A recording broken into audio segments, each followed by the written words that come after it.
మా latest videos కోసం మా ఈ తెలుగు న్యూస్ ఛానల్ సబ్స్క్రైబ్ చేసి గంట సింబల్ యాక్టివేట్ చేసుకోండి. 2025 సెప్టెంబర్ 7న రాహుగ్రస్త సంపూర్ణ చంద్రగ్రహణం ఏర్పడబోతోంది. ఇది కీడుతో వస్తుంది, చాలా పవర్ఫుల్. అయితే ఈ అద్భుతమైన రోజున ఎవరైతే కొడుకులు ఉన్నవారు ఈ పరిహారం చేస్తారో వారికి ఉండే గ్రహణ దోషాలన్నీ, దిష్టి దోషాలన్నీ కూడా వెళ్ళిపోతాయి. వారు చక్కగా జీవితాన్ని గడపగలుగుతారు. కాబట్టి కొడుకులు ఉన్నవారు ఖచ్చితంగా ఈ పరిహారం చేయండి. గ్రహణం చాలా శక్తివంతమైనది కాబట్టి కొడుకులు ఉన్నవారు ఈరోజు ఖచ్చితంగా ఈ పరిహారం చేసి తీరాలి అని శాస్త్రాలు చెప్తూ ఉన్నాయి. ఎందుకంటే ఈ గ్రహణం ఎఫెక్ట్ అనేది ఎక్కువగా మగ సంతానం మీద ప్రభావాన్ని చూపుతుందని జ్యోతిష్య పండితులు చెప్తూ ఉన్నారు. కాబట్టి ఈ విధంగా కొడుకులు ఉండేవారు ఈ పరిహారాన్ని ఆచరించండి. ఇలా ఆచరించడం వలన చక్కటి ఫలితాలు కలుగుతాయి. మీ కొడుకుల జీవితాన్ని చక్కగా మీరే మార్చిన వారు అవుతారు. పిల్లల ఎదుగుదల అనేది బాగుండడానికి, వారిపై ఉండే చెడు అనేది తొలగిపోవడానికి అవకాశం ఉంటుంది. చాలా చక్కటి ఫలితాలు కలుగుతాయి. ధనానికి ధనం కలిసి వస్తుంది, చెడు ప్రభావాలు కూడా పోతాయి. మరి ఇంతకీ గ్రహణం ఎఫెక్టు మన పిల్లల మీద పడకుండా ఉండాలంటే, సంవత్సరం పొడుగునా కూడా పిల్లలు ఎలాంటి ఇబ్బంది లేకుండా చక్కగా ఆయురారోగ్యాలతో ఉండాలంటే మనం ఈ గ్రహణం రోజు ఏం చేయాలి అనే విషయాన్ని ఇప్పుడు మనం ఈ వీడియోలో వివరంగా తెలుసుకుందాము. వీడియోని మీరు పూర్తిగా చూడండి ఫ్రెండ్స్. అంతకన్నా ముందు కామెంట్ బాక్స్లో శ్రీమాత్రే నమః అని కామెంట్ చేయండి. అలాగే వీడియోని లైక్ చేసి మా ఛానల్ని సబ్స్క్రైబ్ చేసుకోవటం మాత్రం మర్చిపోవద్దు. సెప్టెంబర్ 7న ఏర్పడేది సంపూర్ణ చంద్రగ్రహణం. ఇది సెప్టెంబర్ 7 రాత్రి 9:36 ప్రారంభమై సెప్టెంబర్ 8 ఉదయం 1:25 ముగుస్తుంది. ఈ గ్రహణం మొత్తం 3:49 పాటు ఉంటుంది. ఇదే మనకు ఈ సంవత్సరంలో వస్తున్న అతిపెద్ద గ్రహణం మగపిల్లలు, కొడుకులు ఉన్నవారి యొక్క జీవితంపై ఎక్కువగా ప్రభావం చూపుతుంది అని శాస్త్రాలు చెప్తూ ఉన్నాయి. కాబట్టి కొడుకులు ఉన్నవారు ఈరోజు ఈ పరిహారం చేసుకుంటే చాలా అద్భుతమైన ఫలితం అనేది రావడం జరుగుతుంది. కాబట్టి తప్పనిసరిగా మీరు ఈ పరిహారం అనేది చేసుకోండి. కొడుకులు ఉన్నవారు ఈ పరిహారం చేయటం వల్ల వారి జీవితం అనేది మారిపోవటమే కాకుండా వారికి ఉండే ఇబ్బందులు తొలగిపోతాయి. పిల్లలపై ఏదైతే చెడు ప్రభావాలు పడుతూ ఉంటాయో, గ్రహణ విషకిరణాలు వెదజల్లుతూ ఉంటాయో, అంటే గ్రహణం పట్టేటప్పుడు విషకిరణాలు భూమి మీదకి ప్రసరిస్తాయి. ఆ కిరణాల ప్రభావం కూడా పిల్లలపై పడకుండా చక్కగా ఉండడానికి కూడా ఈ పరిహారాలు అనేవి ఉపయోగపడుతూ ఉంటాయి. శాస్త్రాల ప్రకారం, పురాణాల ప్రకారం మనకు నార్మల్గా గ్రహణం కలిసి వస్తే ఆ రోజును గొప్ప పర్వదినంగా పరిగణిస్తారు. అంటే పౌర్ణమి మంచు తిథి అయినప్పటికీ కూడా గ్రహణాన్ని మనము అపశకునంగానే భావిస్తాము. అంటే శకునంగా భావిస్తాం కాబట్టి మనం ఈ రోజున పరిహారాలు చేసుకోవాలి. నార్మల్గా గ్రహణం అనేది చాలా శక్తివంతమైన రోజు. కొందరు దీనిని మంచి రోజుగా పరిగణిస్తారు, కొంతమంది చెడుగా పరిగణిస్తారు. చెడు అనేది ఖచ్చితంగా జరుగుతుంది, మంచి అనేది కూడా అంతే జరుగుతుంది.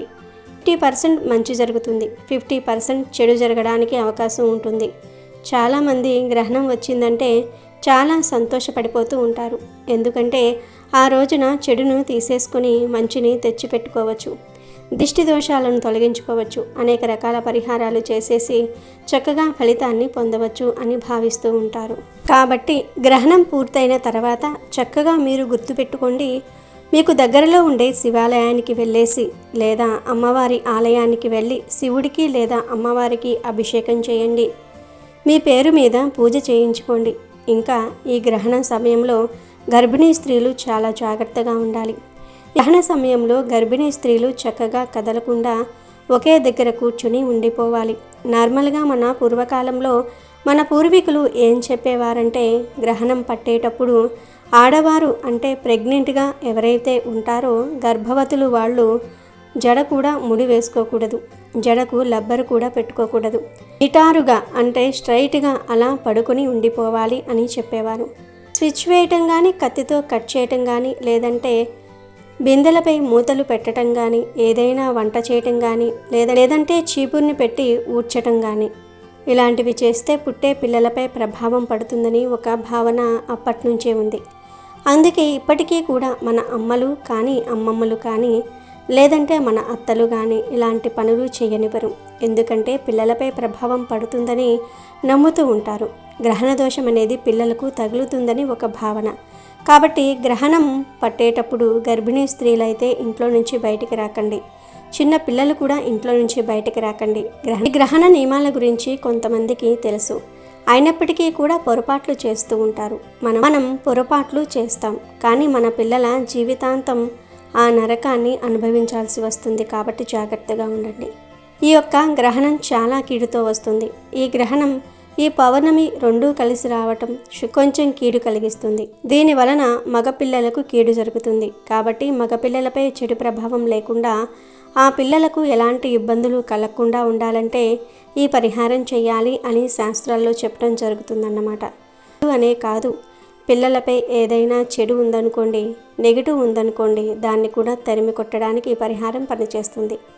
మా పిల్లలు ఇబ్బంది పెడతారు, అన్నం తినరు, మారం చేస్తారు, ఎక్కువగా సతాయిస్తూ ఉంటారు, ఎప్పుడు చూసినా ఏదో ఒక రకంగా సమస్యను క్రియేట్ చేస్తూ ఉంటారు.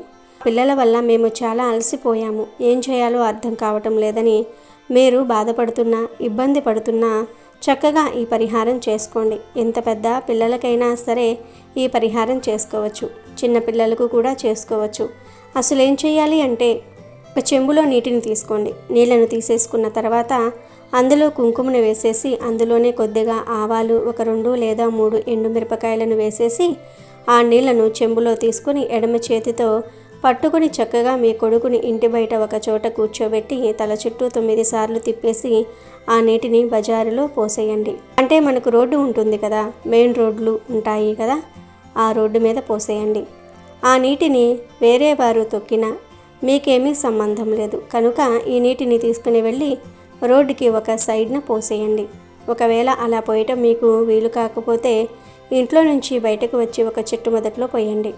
కానీ ఇంట్లో మాత్రం పోసుకోకండి. ఈ పరిహారానికి కుంకుమ, ఆవాలు, ఎండుమిరపకాయలు ఇవన్నీ కూడా చెడును బాగా తొలగిస్తాయి, కీడును పోగొడతాయి, దరిద్రాలను వదిలిస్తాయి, కష్టాలను తొలగిస్తాయి, మన జీవితాలను అద్భుతంగా మార్చేస్తాయి, మన సుడిని తిప్పేస్తాయి. కనుక 10 సంవత్సరాల నుండి 50 సంవత్సరాల వయసు కలిగిన కొడుకులు ఉన్న వారందరూ కూడా తప్పక గ్రహణహారం చేయండి. ఇలా పరిహారం చేయటం వల్ల ఆ పిల్లలపై ఉండే చెడు ప్రభావంతో పాటు దిష్టి దోషాలు అనేవి కూడా తొలగిపోతాయి, గ్రహణ దోషాలు పోతాయి, విషకిరణ దోషాలు పోతాయి, సంతానంపై ఉండే ఏ ఇబ్బంది ఉంటుందో అది తొలగిపోవడానికి, మీ పిల్లల జీవితం అనేది బాగుపడడానికి, వారిపై దిష్టి అధికంగా ఉన్నట్టయితే దాన్ని తొలగించుకోవడానికి పరిహారం అనేది చాలా చక్కగా పనిచేస్తుందని మనకు శాస్త్రాలు చెప్తూ ఉన్నాయి. తిథి వార నక్షత్రం మనకు బాగా కలిసి వస్తుంది కాబట్టి ఈ పరిహారం చేయండి. పిల్లలపై ఉండే దిష్టి ప్రభావాన్ని తొలగించుకోవడానికి ఈ పరిహారం చేయటం వల్ల దిష్టి దోషం అనేది ఖచ్చితంగా తొలగిపోతుంది, చాలా మంచి రిజల్ట్ అనేది వస్తుంది. కాబట్టి మొదటి పరిహారం ఇది. ఇంకొక పరిహారం కూడా ఉంది, అది కోడిగుడ్డు పరిహారం. మొదటి పరిహారం చేయలేని వారు ఈ పరిహారం చేసుకోవచ్చు. నిజానికి ఈ రెండిటిల్లో ఏ ఒక్క పరిహారం చేసుకున్నా అద్భుత ఫలితాలు వస్తాయి. ఈ పరిహారానికి పెద్దగా కావాల్సింది ఏమీ లేదు. కోడిగుడ్డు ఉంటుంది కదా, కోడిగుడ్డు అందరికీ తెలిసిందే. అందరి ఇళ్లల్లో నార్మల్గా కోడిగుడ్డు ఉంటుంది. ఒక 5 రూపాయలు పెడితే వస్తుంది. కానీ దానివల్ల మనకు ఎంత లాభం ఉంటుందో తెలుసా? మనం ఎన్ని లాభాలను పొందగలుగుతామో తెలుసా? పిల్లలకు చెడును తొలగించుకోవడానికి కోడిగుడ్డు చాలా చక్కగా ఉపయోగపడుతుంది. పిల్లలపై కొన్ని ప్రభావాలు ఉంటాయి కదా, అవి తీరిపోవడానికి కూడా ఈ కోడిగుడ్డు పరిహారం అనేది చక్కగా పనిచేస్తుంది. పిల్లలపై ఎలాంటి ఇబ్బంది ఉన్నా, గ్రహణ దోషాలు పడినా సరే దాన్ని తొలగించుకోవడానికి కూడా ఈ కోడిగుడ్డు పరిహారం అనేది పనిచేస్తుంది. కోడిగుడ్డు అనేది చాలా శక్తివంతమైనది. కోడిగుడ్డు లోపల ఎల్లోగా ఉన్నప్పటికీ కూడా బయట మొత్తం తెలుపుగా ఉంటుంది. ఈ ఎల్లో తెలుపు ఈ రెండూ కలిసినప్పుడు ఏమవుతుంది అంటే అవి పరమ పవిత్రంగా మారుతాయి, చాలా శక్తివంతంగా మారుతాయి. అవి చాలా శక్తితో కూడుకుని ఉంటాయి. ఈరోజు కోడిగుడ్డుకు కొంచెం శక్తి అధికంగా ఉంటుంది కనుక కోడిగుడ్డును తీసేసుకొని మీరు ఈ పరిహారం చేయండి. పిల్లలకు గ్రహణం ఎఫెక్ట్ ఉన్నా, పిల్లలపై చెడు ప్రభావం ఉన్నా, పిల్లలకు ఏదైనా ఇబ్బంది ఉన్నా సరే దాని నుంచి ఆ పిల్లలు బయటపడడానికి, ఆ పిల్లలకు మంచి జరగడానికి ఈ పరిహారం బాగా ఉపయోగపడుతుంది. కోడిగుడ్డు తీసుకొని ఆ కోడిగుడ్డు పైన సర్కిల్ని గీసేయండి. అలా గీసి ఆ సర్కిల్ మధ్యలో కాటుకతో బొట్టు పెట్టండి. ఆ బొట్టు పైన కుంకుమతో ఇంకొక బొట్టు పెట్టండి. తర్వాత ఈ గుడ్డును పిల్లలపై చక్కగా తల చుట్టూ ఒక 21 సార్లు తిప్పేసి ఆ కోడిగుడ్డును తీసుకుని వెళ్ళి పగలకుండా ఇంటికి దూరంగా ఒక ప్రదేశంలో పెట్టేసి ఇంటికి రావాలి. ఇలా రావటం వల్ల ఏం జరుగుతుంది అంటే పిల్లలపై ఏదైనా చెడు ఉన్నా, ఏదైనా చెడు ఆవహిస్తుందని ఒక భావన మనలో ఉన్నా దాని నుంచి కూడా మనం బయటపడడానికి అవకాశం ఉంటుంది. శాస్త్రాల ప్రకారం, గ్రంథాల ప్రకారం ఈ పరిహారం చాలా శక్తివంతమైన పరిహారంగా పరిగణించబడుతుంది. కాబట్టి ఈ యొక్క పరిహారం అనేది పరిపూర్ణ నమ్మకంతో చేయండి, ఫలితం అనేది వస్తుంది. కేవలం ఒక్క కోడిగుడ్డు మన జీవితాన్ని మార్చి మన పిల్లలపై ఉండే ఇబ్బందిని తొలగించడానికి కూడా అవకాశం ఉంటుంది అని మనకు పురాణ గ్రంథం చెప్తుంది. ఈ పరిహారం చాలా శక్తివంతమైన పరిహారం, చాలా పవర్స్ ఉన్న పరిహారం అని చెప్పబడుతుంది. కాబట్టి మీరు ఆచరించండి, ఆచరించే ఫలితం పొందండి. కానీ మీరు తొందరలో వెళ్ళి అంటే తొందరగా వెళ్ళి అక్కడ కోడిగుడ్డును పడేస్తే ఆ కోడిగుడ్డు పగిలిపోతుంది. కానీ గుడ్డు పగలకూడదు, పగలకుండా ఉండేలాగా చూసుకోవాలి. అది పగిలిపోయింది అనుకోండి, మనకు ఫలితాలు అయితే రావు. అది పగలకుండా అలాగే ఉండిపోతుంది అనుకోండి, మనకు మంచి ఫలితం అనేది అధికంగా వస్తుంది. మన పిల్లలపై ఉండే చెడు ప్రభావంతో పాటు పిల్లల పరంగా ఏదైనా ఇబ్బంది ఉన్నట్లయితే అది కూడా తొలగిపోవడానికి అవకాశం ఉంటుంది. చాలా మంచి రిజల్ట్ అనేది రావడానికి అవకాశం ఉంటుంది. కాబట్టి ఈ విధంగా ఆచరించండి, ఆచరించేసి ఫలితం అనేది పొందండి. మీ జీవితాన్ని మార్చుకోండి, మీ జీవితంలో ఉండే కష్టాలను తొలగించుకోండి. మీ పిల్లలపై ఉండే ఏదైతే చెడు ఉంటుందో అది తొలగించుకోవడానికి కూడా 100కు 100% అవకాశం ఉంటుంది. ఇప్పుడు వీడియోలో మనం చెప్పుకున్న ఈ 2 పరిహారాలు కూడా బ్రహ్మాండంగా పనిచేస్తాయి. చాలా అద్భుతమైన ఫలితాలను ఇస్తాయి. గ్రహణ దోషాలను తొలగించేస్తాయి. గ్రహణం వలన వచ్చే కీడును తొలగించేస్తాయి. కావున ఇలా ఆచరించండి. ఈ పరిహారాన్ని గ్రహణం పూర్తయిన తర్వాత పగిడైనా సరే చేసుకోవచ్చు. కొంతమంది కోడిగుడ్డు తినరు, అటువంటి వారు కూడా ఈ గుడ్డు పరిహారం చేయవచ్చు. కోడిగుడ్డును మనం పగలగొట్టి తినటం లేదు కదా, చేతిలో పట్టుకొని దిష్టి తీస్తూ ఉన్నాం పిల్లలకు. కాబట్టి ఎవరైనా సరే చేసుకోవచ్చు. అంటే తినని వాళ్ళు కూడా చేసుకోవచ్చు, తినేవాళ్ళు కూడా చేసుకోవచ్చు. ఎవరు చేసినా కానీ ఫలితాలు వస్తాయని మనకు శాస్త్రం చెప్తుంది.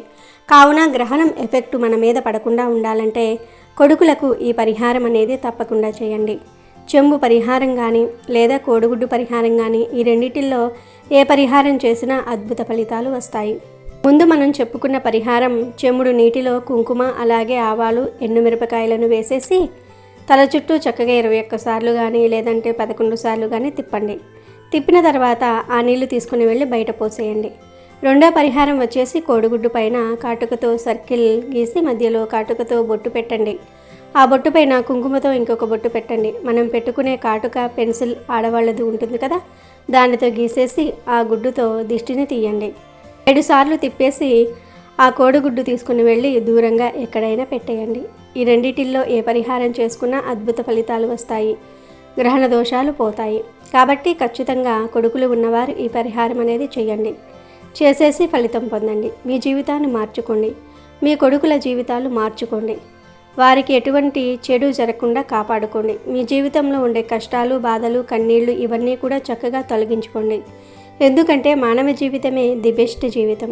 మనము మన పిల్లలు బాగుండాలని మనం రకరకాల పరిహారాలు చేస్తాము, రకరకాల విధి విధానాలను ఆచరిస్తాము.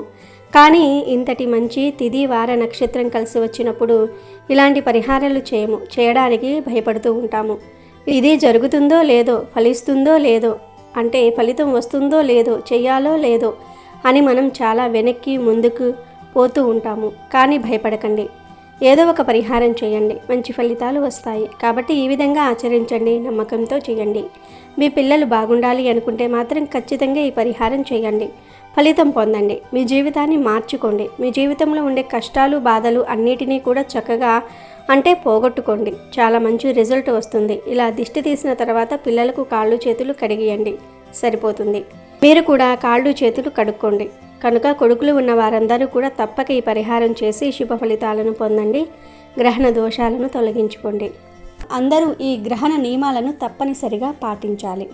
ఎప్పుడైనా సరే మన దేశంలో గ్రహణం కనిపిస్తే మనం తప్పనిసరిగా గ్రహణ నియమాలు పాటించాలి. ఎందుకంటే పూర్వం మన మహర్షులు గ్రహణ సమయంలో ఉండే దోషాలను గ్రహించి మానవాళి మేలు కోసం, దోషాలు తగలకుండా ఉండటం కోసం గ్రహణ నియమాలను ఏర్పరిచారు. వారు సూచించిన విధంగానే పూర్వం నుంచి మన పెద్దలు నియమాలను పాటిస్తూ వస్తూ ఉన్నారు. గ్రహణ సమయంలో వెలువడే విషవాయువుల వలన ఆహార పదార్థాలు విషంగా మారుతాయని, గ్రహణ సమయంలో ఆహారం తీసుకోవటం కానీ పొట్టలో ఉండటం కానీ మంచిది కాదని గ్రహించి మహర్షులు మానవాళికి తెలియజేశారు. అందుకే గ్రహణ సమయానికి 3 గంటల ముందు గ్రహణం విడిచాక 3 గంటల తర్వాత భోజనం చేయకూడదు. ముఖ్యంగా గ్రహణ సమయానికల్లా పొట్టలో ఆహారం లేకుండా చూసుకోవాలి. ఈ సమయాన్ని కాదని ఎవరైనా ఆహారం తింటే వారికి భవిష్యత్తులో ఆరోగ్య సమస్యలు మరియు జీర్ణకోశ వ్యాధులు వస్తాయి. అంతేకాదు గ్రహణ సమయంలో భోజనం చేసేవారు నరకానికి పోతారని ఆ మహర్షులే మానవాళికి తెలియజేశారు. అలాగే గ్రహణ సమయంలో ఆహార పదార్థాలపై అంటే నిల్వ చేసే పదార్థాలు ఉంటాయి కదా, వాటిపై దర్భలను కానీ తులసి ఆకులను కానీ వేసి ఉంచుకోవాలి. అప్పుడు వాటికి గ్రహణ దోషం అంటదు. నిల్వ పదార్థాలు అంటే ఊరగాయలు, పచ్చళ్ళు, ఫ్రిడ్జ్లో పెట్టి ఉంచే అట్లు, ఇడ్లీ పిండిలు, బియ్యం, పచ్చి కూరగాయలు, ఫ్రూట్స్, పప్పులు, ఉప్పులు, నూనెలు ఇలాంటి వాటిపై దర్భలు కానీ తులసి ఆకులు కానీ ఉంచాలి. అదేవిధంగా గ్రహణ సమయంలో దర్భలను ఇంటిపై అంటే ఇంటిపై కప్పుపై కానీ డాబాపై కానీ వేసుకోవటం వలన గ్రహణ సమయంలో వెలువడే విషవాయువుల ప్రభావం మన ఇంటిపై తగ్గుతుంది. ఎందుకంటే దర్భకు వికరణ శక్తిని నిశక్తిగా చేసే గుణం ఉంది. ఇది దర్భకు ప్రకృతి ఇచ్చిన వరం. దర్భలను ఆయా వస్తువులపై ఉంచటం వలన గ్రహణ కాలంలో వెలువడే విషవాయువులను తిప్పికొడుతుంది. ఇది వైజ్ఞానికులు పరిశోధించి తెలిసిన విషయం. గ్రహణ సమయంలో కొన్ని మార్పులు సంభవిస్తాయి, కొన్ని విషవాయువులు జన్మిస్తాయి. ఇవి ఈ భూమి మీద ఉన్న సమస్త మానవాళిపై ప్రభావం చూపిస్తాయి. ఈ భూమి మీద ఉన్న ప్రాణులపైన మానవాళిపైన విచిత్ర పరిణామాన్ని ప్రసరింపజేస్తాయి. దానివలన అనేక దుష్ప్రభావాలు కలుగుతాయి. అందుకే ఈరోజు వండిన ఆహార పదార్థాలు విషంగా మారుతాయి. గ్రహణ సమయంలో మీ పొట్టలో ఆహారం ఉంటే అది కూడా విషంగా మారుతుంది. అందుకే ఆ మహర్షులు గ్రహణ సమయంలో ఏమీ తినకుండా కడుపును ఖాళీగా ఉంచుకొని దైవనామ స్మరణ చేయాలని సూచించారు. గ్రహణ సమయంలో చేసే దైవారాధన, ధ్యానము, మంత్రజపం వలన మంచి ఫలితాలు కలుగుతాయి. ఈ సమయంలో చేసే జపాలు, పారాయణలు మంచి శక్తిని పుంజుకుంటాయి. ఇక గర్భిణీ స్త్రీల విషయానికి వస్తే గ్రహణ సమయంలో జంతువులలో, వృక్షాలలో, పక్షులలో ఎదుగుదలలో వచ్చే మార్పులను శాస్త్రజ్ఞులు మంత్ర పరికరాల సహాయంతో ప్రయోగాలు, పరిశోధనలు చేసి నిర్ధారించారు. ఇతర సమయాలలో కన్నా ఈ గ్రహణ సమయంలో వాటి ఎదుగుదలలో ఫ్లక్చువేషన్స్ జరుగుతూ ఉంటాయి. అంటే క్రమ పద్ధతిలో కాకుండా ఎక్కువగా కానీ తక్కువగా కానీ మామూలు కంటే కొంచెం భిన్నంగా ఉండడాన్ని మనం గమనిస్తూ ఉంటాం. ఇలాంటి ఎదుగుదలకు సంబంధించిన తేడా ఉండటం వల్ల గర్భవతులను ఈ గ్రహణ సమయంలో కదలకుండా పడుకొని ఉండాలని పెద్దలు చెప్తూ ఉంటారు. ఎందుకంటే గ్రహణ కిరణాలు గర్భం మీద పడితే గర్భంలో ఉన్న పిండం యొక్క ఎదుగుదల మీద దాని ప్రభావం పడుతుంది. ఆ గ్రహణ ప్రభావం వలన గ్రహణపు మొర్రి వస్తుంది. గ్రహణపు మురిక లేదా గ్రహణపు మొర్రి అంటే పెదిమె సరిగ్గా లేకపోవటం, చెవి సరిగ్గా లేకపోవటం ఇలాంటివి జరుగుతూ ఉంటాయి. చెవి, ముక్కు రెండూ కూడా సరిగ్గా లేకపోవటం ఇలాంటి మార్పులు గర్భస్థ శిశువులో కనిపిస్తూ ఉంటాయి. లేదా చాలా రేర్ సమయాలలో తలలో మాడు కలిసిపోకుండా విడివిడిగా ఉన్న శిశువులను కూడా మనం చూస్తూనో లేదా వింటూనో ఉండి ఉంటాం. గ్రహణ సమయంలో గర్భవతిగా ఉన్న స్త్రీ తగు జాగ్రత్తలు పాటించని సమయంలో ఇలా జరుగుతుంది. ఇలా మనం ఎందుకు రిస్క్ తీసుకోవాలని కొంతమంది గ్రహణ సమయంలో నమ్మినా నమ్మకపోయినా ఈ సమయాలను పాటిస్తూ ఉంటారు. చంద్రుడు వీటి మీద ఆధిపత్యం కలవాడు. గ్రహణ సమయంలో సముద్రంలో వచ్చే ఆటుపోట్లను గూర్చి మనం వింటూ ఉంటాం. అలాగే మన శరీరంలో జరిగే నీటి ప్రవాహంలో కూడా తేడా వస్తుంది. మామూలు మనుషులకైతే తెలియదు కానీ గర్భవతులకు మాత్రం లోపల ఉన్న పిండం ఉమ్మనీటిలో ఉంటుంది. మరి అలాంటి ఉమ్మనీటిలో ఏదైనా తేడా వస్తే శిశువుకి ఇబ్బందే కదా. అందుకే గ్రహణ సమయంలో గర్భవతులను కదలకుండా ఉండమని చెప్తూ ఉంటారు. ఎందుకంటే గర్భంలో ఉన్న పిండం ఎదుగుదల మీద ఈ గ్రహణ ప్రభావం పడుతుంది కాబట్టి. ఇక మామూలు వారు గ్రహణం ఎప్పుడు ప్రారంభమవుతుందో ఆ సమయానికి స్నానం చేసి కూర్చుని ధ్యానం చేస్తే అద్భుతమైన ఫలితాలను పొందుతారు. కాబట్టి గ్రహణ సమయంలో ఈ నియమాలన్నీ కూడా పాటించాలి. ఈ పనులు అస్సలు చేయకండి. గర్భిణీ స్త్రీలు గ్రహణ సమయంలో అస్సలు బయటకు రాకూడదు. అలాగే గర్భిణీలు ఈ సమయంలో కూరగాయలు కొయ్యకూడదు. పూర్వపు రోజుల్లో అయితే పొయ్యిలో పుల్లలు కూడా పెట్టేవారు కాదు. అలాగే గ్రహణ సమయంలో ఆహారాన్ని కూడా తినరాదు. గ్రహణ సమయంలో భార్యాభర్తలు కలిస్తే పురుగు జన్మిస్తుందని పెద్దల మాట. కాబట్టి గ్రహణ సమయంలో భార్యాభర్తల కలయిక నిషిద్ధం. కాదని కలిస్తే అనారోగ్యం ఉన్న పిల్లలు కానీ మంచి ప్రవర్తన లేని పిల్లలు కానీ పుడతారు. అలాగే గ్రహణ సమయంలో ప్రయాణాలు చేయకూడదు. గ్రహణం తర్వాత మిగిలిపోయిన ఆహార పదార్థాలను అంటే గ్రహణానికి ముందు వండి మిగిలిపోయిన ఆహార పదార్థాలు ఉంటాయి కదా, ఆ ఆహార పదార్థాలు తినకూడదు. అంటే అన్నం, కూర, చారులు, పెరుగు, పాలు కూడా తినకూడదు. ఎందుకంటే గ్రహణం వలన అవి దూషితమవుతాయి. ఇక అవి తినడానికి పనికిరావు. వీటి మీద గరికె వేసినా కూడా గ్రహణ ప్రభావం పడుతుంది. తినడానికి పనికిరావు. కనుక గ్రహణానికి ముందు వండి మిగిలిపోయిన ఆహార పదార్థాలు తినవద్దు. అలాగే గ్రహణ సమయంలో గోర్లు కత్తిరించుకోవటము, జుట్టు కత్తిరించుకోవటము, షేవింగ్ చేసుకోవటం వంటి పనులు చేయకూడదు. అంతేకాదు గ్రహణ సమయంలో గొడవలు పడటము, ఏడవటము, శాపనార్థాలు పెట్టడం వంటి పనులు కూడా చేయకూడదు. అలాగే గ్రహణ సమయంలో ఇంట్లో పూజ గదిలో తప్పనిసరిగా దర్బలను ఉంచుకోవాలి. పూజ గదిని క్లోజ్ చేసి పెట్టుకోవాలి. గ్రహణం తర్వాత అంటే మరుసటి రోజు ఉదయం లేచాక ఇల్లంతా కడిగి పసుపు నీటిని చల్లి పూజ గదిని శుద్ధి చేసుకోవాలి. గ్రహణం తర్వాత మీరు ఉపయోగించే వాహనాలను కూడా కడిగి నిమ్మకాయలను కట్టుకోవటం వలన అపమృత్యు దోషాలు తొలగిపోతాయి. ఇవే గ్రహణం రోజు చేయకూడని పనులు, పాటించవలసిన నియమాలు. ఈ గ్రహణ నియమాలను తూచా తప్పకుండా పాటిస్తే మీకు మీ ఇంటికి ఎటువంటి గండాలు రాకుండా ఉంటాయి, గ్రహణ దోషాలు తగలకుండా ఉంటాయి. కాబట్టి అందరూ తప్పనిసరిగా ఈ గ్రహణ నియమాలు పాటించండి.